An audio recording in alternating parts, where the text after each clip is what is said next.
Bismillah ar-Rahman ar-Rahim. Alhamdulillahi Rabbil Alameen. Wa sallallahu wa sallam wa barik ala nabiyyina Muhammad wa ala alihi wa sahbihi ajma'een. Amma ba'd. Assalamu alaikum wa rahmatullahi wa barakatuh. Queen Mary. MashaAllah. Wallahi, it's a pleasure to be with you all. And it's always great to talk about the prophets of Allah subhanahu wa ta'ala. Even though the people we're going to speak about lived a very long time ago, and from one perspective, a different generation, a different era, Allah subhanahu wa ta'ala, He celebrated their stories in the Quran, not just by relating them to us, but Allah subhanahu wa ta'ala, He celebrated them at the end of Surah Yusuf, where He said, لَقَدْ كَانَ فِي قَصَصِهِمْ عِبَرَةٌ لِأُولِي الْأَلْبَابِ. That indeed in the stories of these men are lessons for people who have insight. What this verse teaches us is that the stories, though they are of the past, they contain lessons for the future, lessons for all of us. And the interesting part of the verse is the word ibrah. The word ibrah translates to lessons, but in fact the root of this word, you get the word abir, which means a teardrop. And also you get the word ubur, which means to move across. So what we are being told is that these stories, they are so powerful that if you were to listen to them with your heart, you may just be moved to tears. Yes, so we start by asking Allah to make us of those that listen to these stories not as critics, but as believers in Allah, wanting to take lessons and morals from these stories. Ameen ya Rabbil Alameen. So the story we have selected today is that of a very famous prophet. He was named in the Quran 6 times. And moreover, he has a surah named after him. The 10th chapter of the Quran, Surah Yunus, is named after this man. So he's incredibly important to us all.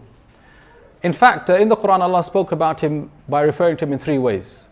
The first is by his name, Yunus ibn Matta. Yunus, Jonah, the son of Matta. And then 2 others. Allah referred to him as Sahibul Hut, the companion of the whale. And another name. Does anyone know the other name? Who said it? Yes, Dhunnun. Yes, Dhunnun means the one who possessed the whale.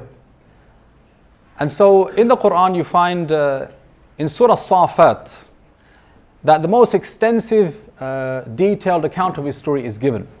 And the story begins, أعوذ بالله من الشيطان الرجيم وَإِنَّ يُونُسَ لَمِنَ الْمُرْسَلِينَ. That no doubt about it, in Yunus, Yunus alayhi salam truly was one of those who were sent. Yunus alayhi salam was one of the prophets of Allah. And when he came and he gave his message to his people, their reaction was the same as the reaction of the people of many other prophets. So he came with this compassionate, loving call, and the reaction of these people was one of rejection. They were obnoxious towards him. They would mock him. And what was his message? Ultimately, it was what? That you should embrace submission to Allah in worship and obedience. But these people, they would not accept this message. They found it unacceptable and they began to mock at him. Now the thing is, I want you to imagine, okay, what do people normally do when someone behaves badly with them? Like when someone's rude to you, like how do people usually react? You know, some people, they give as good as they get, don't they? Like, you think you're going to be rude to me? I'll show you what it means to be rude. Hashtag beast mode. Isn't that what happens? Some people, they don't want to take, you know what I'm going to say, from anyone. Okay, they give as good as they get. Or the best of us, if someone behaves badly towards them, they will hold themselves with some dignity and just ignore them and move on with their lives. Isn't that true? But even the best of us, we wouldn't want to be around those people again. People that are nasty towards us. As for the prophets of Allah, they had to live with these people. They had to meet them and invite them and advise them, even in the face of this obnoxious behavior. And so what happened is, after many years of calling these people, Yunus alayhi salam, he became frustrated with them. He became angry with them. And then Allah revealed to him that these people, my punishment has become imminent on them now. And so he went and he pleaded with them that, look, the time has come now. We're talking about divine punishment coming down. What was the reaction of the people? They still belied him. They still rejected him. And so the Quran says, وَذَنُّونِ إِذْ ذَهَبَ مُغَاضِبًا, that the one who possessed the whale, he got up and he left mughadib, angry. Ibn Ashur said the word mughadib is the more intense spelling of the word ghadban. Ghadban is an angry person. The mughadib is more intense, it means he was so angry. He was so frustrated with these people. What is the matter with them? They're not going to listen to me even if I tell them that the threat of Allah's punishment is imminent.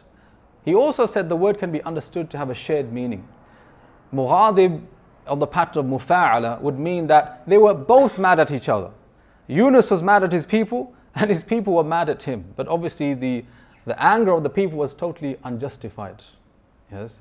So what happened is Yunus alayhi salam, he did something. He made a decision that, you know what, it's come to the end of the line, I'm going to turn my back on these people and I'm going to leave them. And he made this decision without an express approval from Allah subhanahu wa ta'ala. And he decided to go far away from these people. And he boarded a boat. The Quran says it was fulk al-mashhoon, a boat that was laden. It had cargo and luggage, and there were a group of people that he went with. And it just so happened that when they got into the middle of the ocean, that a storm broke out. And the waves of the sea began to crash against the boat, and the deck became flooded. And so the people, as they would, started to throw the cargo and the luggage overboard, but they still felt that the boat is about to capsize.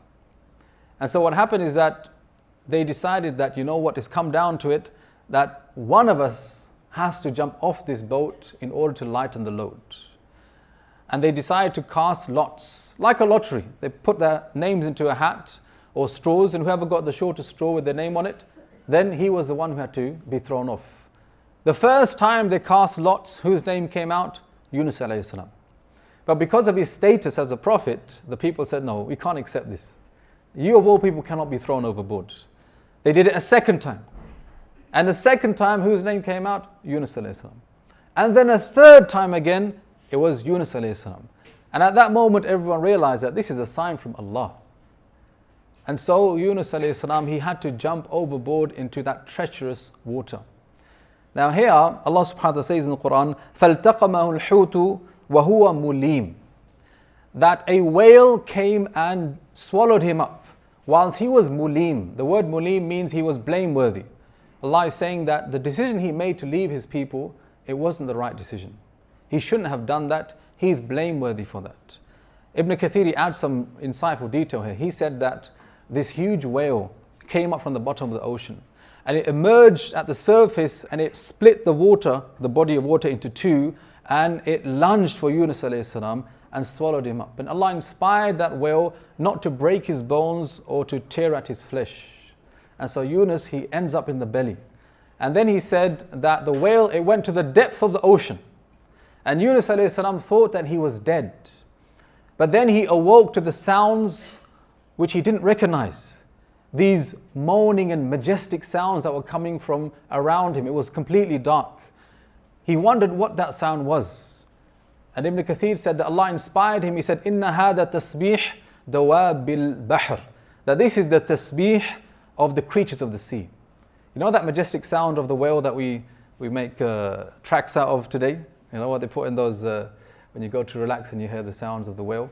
He heard those sounds and he didn't know what they were. So Allah said, this is the tasbih of the creatures of the sea. And then when he moved his legs, he realized, I'm not dead. I'm still alive.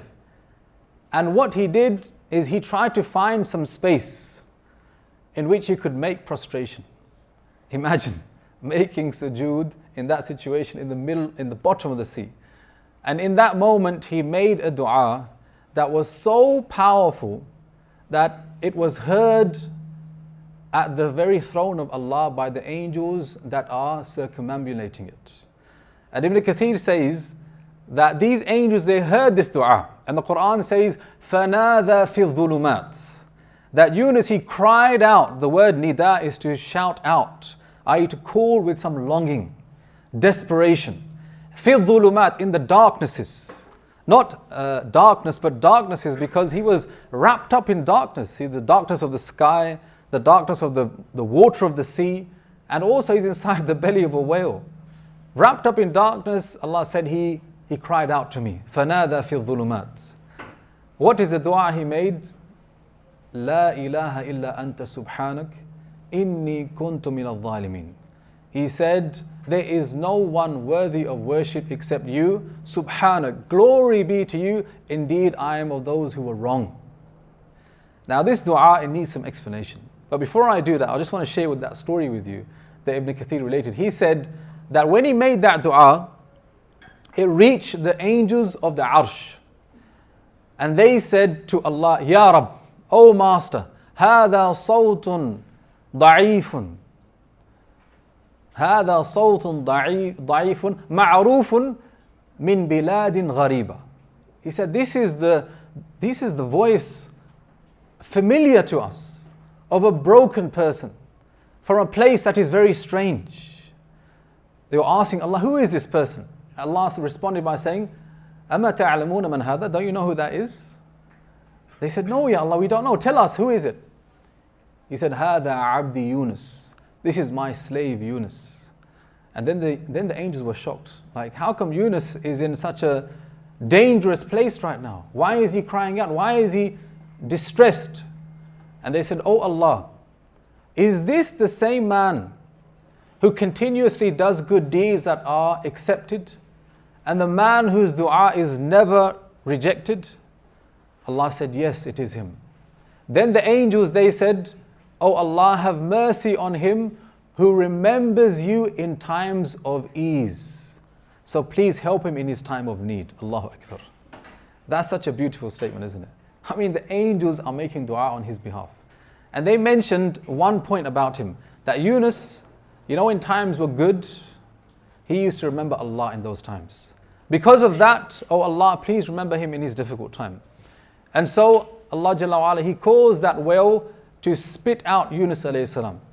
And he was washed onto the shore, and his body was damaged because of that time he spent inside the well. And some said his skin became affected because of, you know, the acids or whatever that we find inside the belly of a well. And Allah subhanahu wa ta'ala says in the Quran, وَأَنْبَتْنَا عَلَيْهِ شَجَرَةً مِنْ يَقَطِينَ, that we caused this tree to shoot up. They call it the gourd tree because it has these long extensive branches that has lots of leaves on it. So it cast a shade over Yunus alayhi salam, and that shade, it helped cure him of his disease. Now meanwhile, what was happening back in the hometown is that those people that frustrated Yunus alayhi salam so much, when they realized that Yunus is gone, they started to think to themselves, man, what did we do so bad? We chased out a prophet of Allah. And it is said that they started to come out of their homes, the men, the women and the children. And they looked up at the sky, and the threat of Yunus alayhi salam kept ringing in their heads, that this is the punishment of Allah, it's imminent, it's imminent. And they became to feel regretful for their behavior. And then they turned to Allah and asked Him to forgive them. And they began to beseech Him, all of them, the men, the women and even the children. And Allah subhanahu wa ta'ala, He says in the Quran regarding that, لَمَّا آمَنُوا كَشَفْنَا عَنْهُمْ عَذَابَ الْخِزْيِ فِي الْحَيَاةِ الدُّنْيَا, that on account of their belief, we repelled or repealed that punishment of a humiliating punishment of this worldly life. And so that punishment that was set, it was removed because of their faith. And then Yunus alayhi salam, he goes back to his people as a nation that is now believers. You could just imagine the shock on Yunus alayhi salam. He left them in a state of utter disbelief, and he returns to them and they're all believers. Now this story, okay, it has so many lessons in it. I'm just going to pick out a few, inshallah, and then I'm going to ask you, what kind of lessons do you take from this story? So one of the lessons that we learn from this story, my brothers and sisters, is that the mistakes that you make in your life, they don't make you less of a person if you repent to Allah. Many times people make mistakes in their lives. I've made mistakes, you make mistakes, we're making mistakes right now. But sometimes those mistakes, they haunt us and they stop us becoming great people. Isn't that true? We live in the past. Here we have a story of a person that was infinitely better than us. Yunus alayhi salam, a prophet of Allah. But he made a mistake. But when he made that mistake, he never said, you know what, this is the end of me. I can't face up to this mistake now. I'm a prophet of Allah, how could I have done this? No, when he realized his mistake, he turned to Allah and he made that dua. Now I want you to reflect over that dua because I missed this out. The dua is La ilaha illa anta subhanak inni kuntu min al-zalimin. Please memorize this dua. Use it in your salah. La ilaha illa anta subhanak inni kuntu min al-zalimin. Very short. The beginning is there is no deity worthy of worship except you. What is the benefit in saying that, O Yunus? You see, Allah, He loves to hear you praise Him. And the words that Allah loves the most are the words La ilaha illallah. Because they are declaring that there is no one worthy of worship except Him.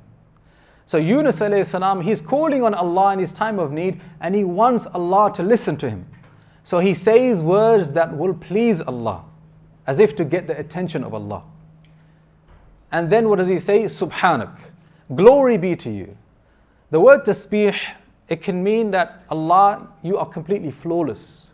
There's an implication in that. Allah, you are flawless. As for me, I'm a flawed person. I'm a man of mistakes. You know, sometimes when you make mistakes and you sin, one of the most difficult things is to accept that you have made a mistake, isn't it? It's difficult. Shaitan is the ultimate example of someone who made a clear mistake and yet he was in denial. Yunus alayhi salam, just like Adam alayhi salam, makes a mistake and his immediate reaction is to hold up his hand and say, Allah, you know what, I made a mistake. It was me, Allah. It's got nothing to do with you. I don't blame you for the bad things I do in my life. I blame myself. Subhanak, inni kuntu min al-zalimin. Indeed, I was of those who did wrong. Now what is amazing in this dua, he never asked Allah, oh Allah, save me. I want you to imagine if you were in that situation. Okay, you thought that you were dead. You realize you're not dead, you're inside the belly of a whale.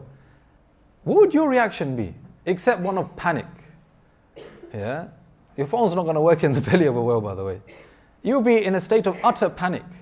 As for Yunus alayhi salam, the first thing on his lips is not to ask Allah to help him, it is to glorify Allah.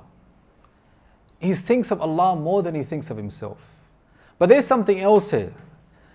Why didn't he ask Allah to save him? Why didn't he say, Allah, please save me? Instead he said, Allah, there's no one worthy of worship except you.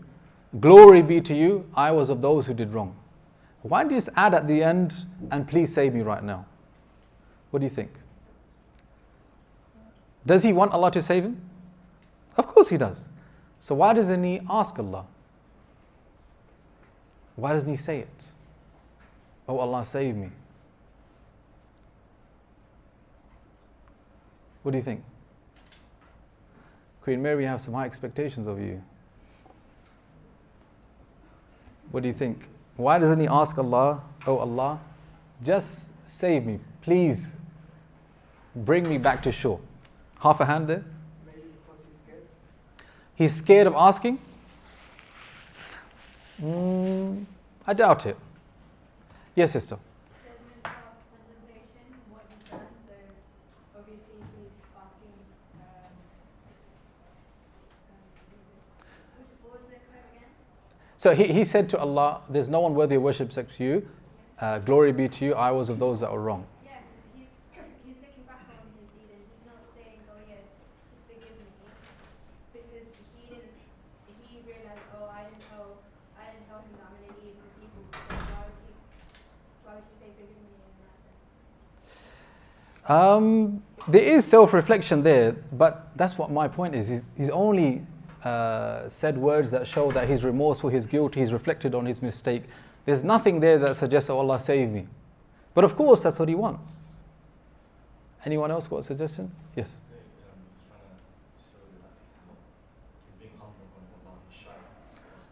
Okay, so there's a degree of humility there. But surely asking Allah for help is a sign of humility as well, no? Yes. Because he's accepting his punishment from Allah subhanahu wa ta'ala. Okay, so he's resigned himself to the punishment of Allah. He knows that he's done wrong, so he's punished. Okay, so it's kind of, he's accepted that, you know, if this is my punishment, then that's fine. I think that's fairly good. Anything different? Yes. So he's showing that gaining Allah's forgiveness is more important than anything else. MashaAllah, very good. The brother said that to Yunus alayhi salam, the forgiveness of Allah was more important than being saved in this dunya. Subhanallah. It was more important that Allah, you forgive me, than Allah, you save me. As long as you're happy, I can bear anything in this life. Yes. And isn't that what the Prophet ﷺ, he said when he was coming back from Ta'if, bloodied? He made that dua to Allah when he was in a time of desperation. And he said, as long as you're not angry with me, I can bear anything. Yes. So it was you, Allah. If you're not angry with me, I can take this pain. And this is another benefit as well. And this is a very personal one. That Allah knows the things that you need in your life. Allah knows that you need to pass your exams. Allah knows that you want to get married. Allah knows that you want a job, etc., etc. He knows those things.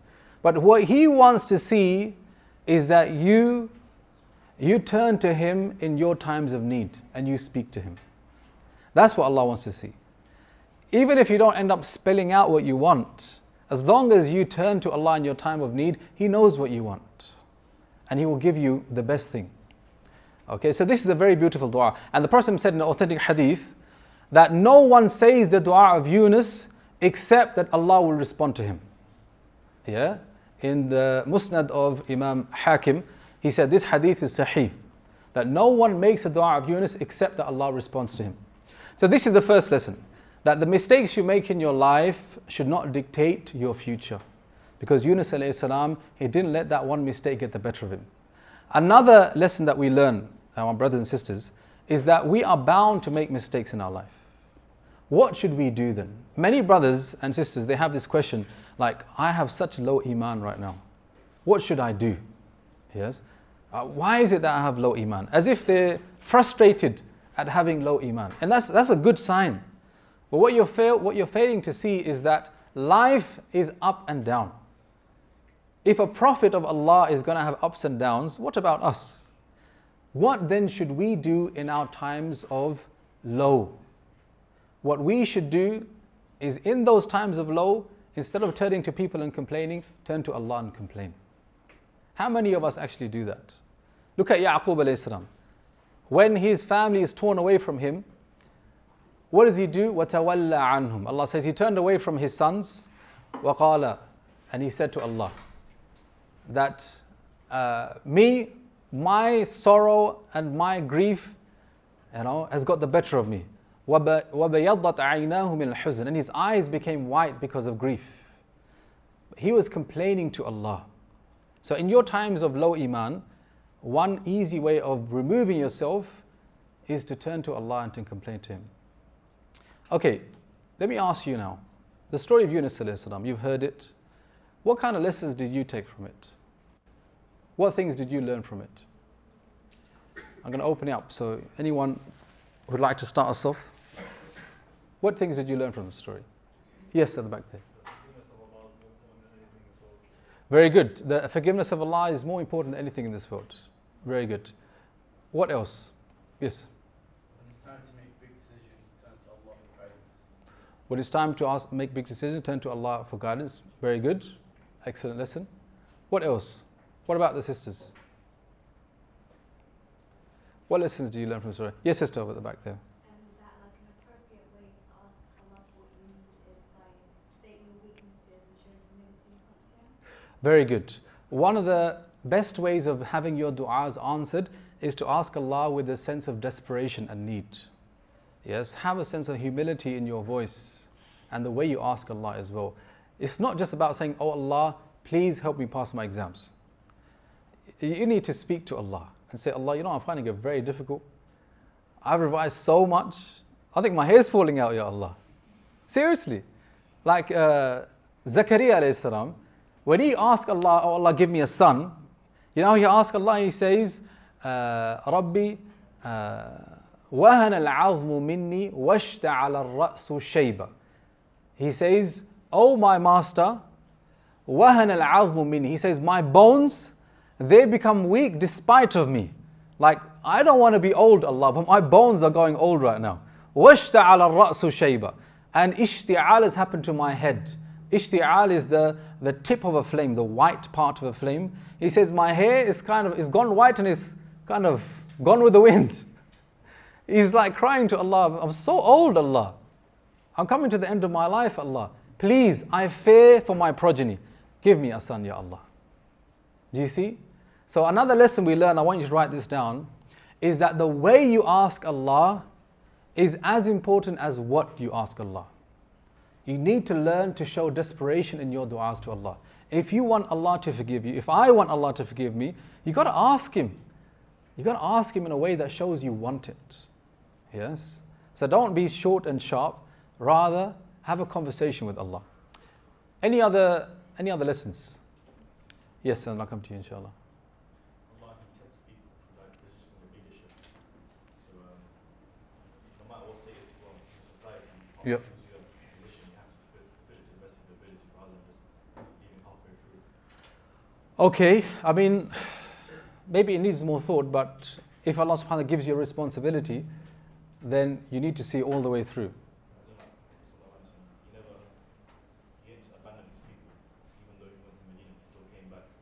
Yes, it's true that what Yunus alayhi salam did, it wasn't right.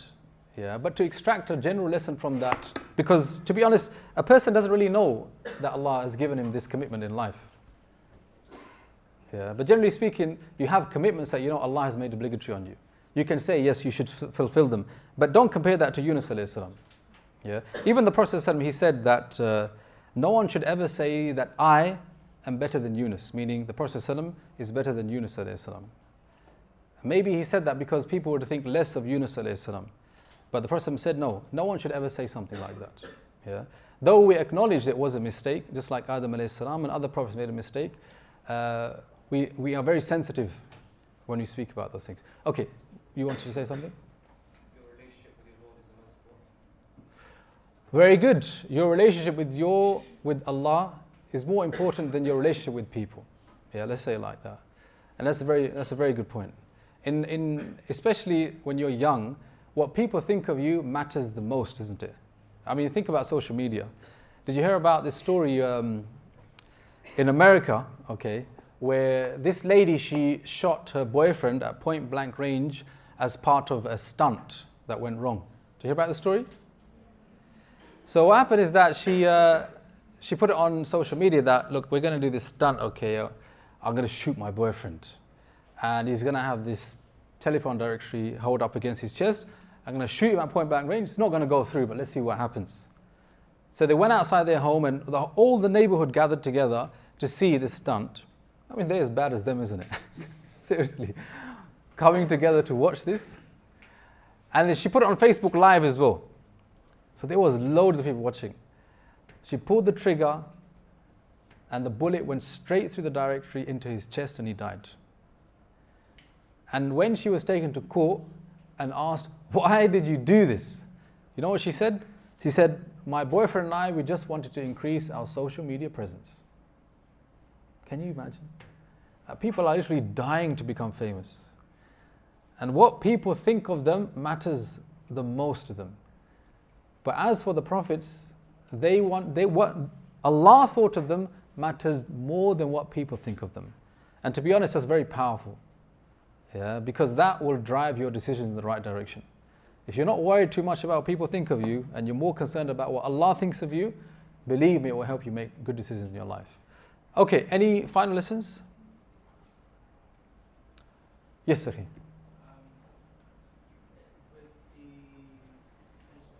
the current where Yunus alayhi salam and the people because of cost of love, Yunus alayhi salam tried to not, Yunus alayhi salam and the lot tried to repeat the process again. Yep.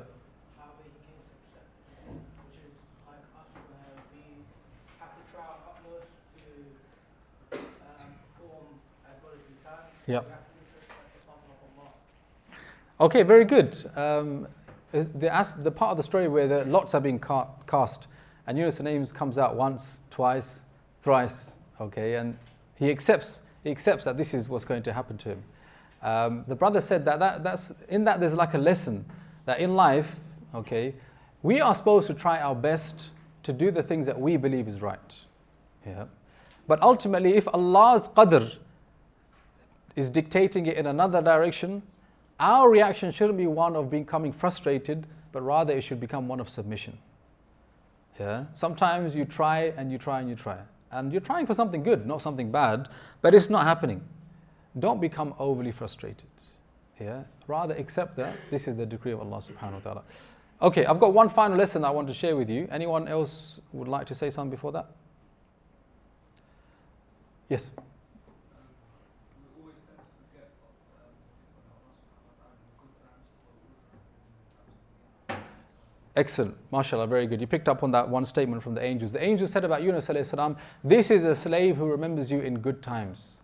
So please remember him in difficult times. Yeah. And this is really amazing, because most of us, we live privileged lives. Compared to the rest of humanity, we have it really good. You know, our fridge is usually full. As for most people, they don't have that luxury, especially in the Muslim world, where so many of our brothers and sisters are going through such traumatic times. We are like living lives of kings. And in that moment where you are having it good, you have friends, you have money, okay, you've got it good. It's very difficult to keep on remembering Allah. But one of the lessons from the story is, if you can remember Allah in your good times, then when your time comes of need, then be sure that Allah will remember you. Yeah, very good. Okay, just one final lesson. This is a slight tangent, but there's a sense of irony in the story of Yunus alayhi salam. I don't know if anyone picked up on this. But Yunus alayhi salam, he was frustrated with his people for not listening to his call. And so he left.